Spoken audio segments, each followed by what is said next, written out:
దసరా సెలవులు ముగియటంతో పల్లెల నుంచి పట్నం బాట పట్టారు జనం. ఉత్తర తెలంగాణ నుంచి వస్తున్న ఆర్టీసీ బస్సులు ప్రయాణికులతో కిక్కిరిశాయి. రేపు వర్కింగ్ డే కావడంతో జనాలు నగరానికి వస్తున్నారు. జేబీఎస్ ప్రాంతంలో ట్రాఫిక్ సమస్యలు లేకుండా పోలీసులు ముందస్తు చర్యలు చేపట్టారు. జేబీఎస్ లో ప్రయాణికుల రద్దీపై మరింత సమాచారం అనిల్ అందిస్తారు.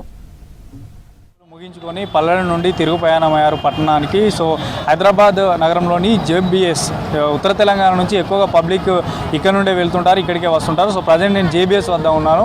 సో ఇక్కడ చూడొచ్చు, ఈరోజు ఉదయం నుంచి కూడా చూస్తే ప్రజెంట్ పబ్లిక్ తాకిడి పెరుగుతూనే ఉంది. రేపు వర్కింగ్ డే కావడంతో సో పబ్లిక్ అంతా కూడా పల్లెల నుండి తిరుగు ప్రయాణమయ్యారు పట్టణానికి. సో రేపంతా కూడా తమ తమ వ్యాపార నిమిత్తం కానీ, ఇటు స్టూడెంట్స్ కానీ, తర్వాత పబ్లిక్ వారి పనుల నిమిత్తం అయితే హైదరాబాద్ నగరానికి చేరుకుంటున్నారు. సో ఇక్కడ నుండి నేరుగా అంటే మనకి ఉత్తర తెలంగాణ నుండి ఎక్కువగా జేబీఎస్కి వస్తుంటారు. సో ఉత్తర తెలంగాణ అంటే మనకి ఆసిఫాబాద్, ఆదిలాబాద్, నిజామాబాద్, కరీంనగర్ ఈ ఏరియాల నుంచి ఎక్కువగా పబ్లిక్ వస్తుంటారు. సో దీంతోపాటు అటు స్టూడెంట్స్ కూడా ఎక్కువగా చదువుల కోసం ఇక్కడికి వచ్చేవారు ఉంటారు.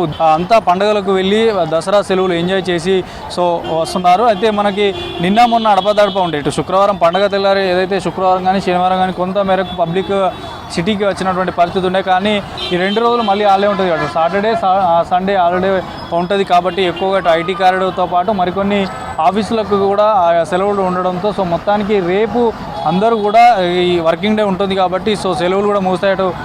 కళాశాలలకి, స్కూల్స్కి అంతా కూడా సెలవులు ముగియడంతో సో పూర్తిగా కూడా అందరూ కుటుంబ సభ్యులతో పాటు ఫ్రెండ్స్, స్టూడెంట్స్ అందరూ కూడా ఈ బస్సులలో ఇప్పటికే జేబీఎస్ చేరుకుంటున్నారు.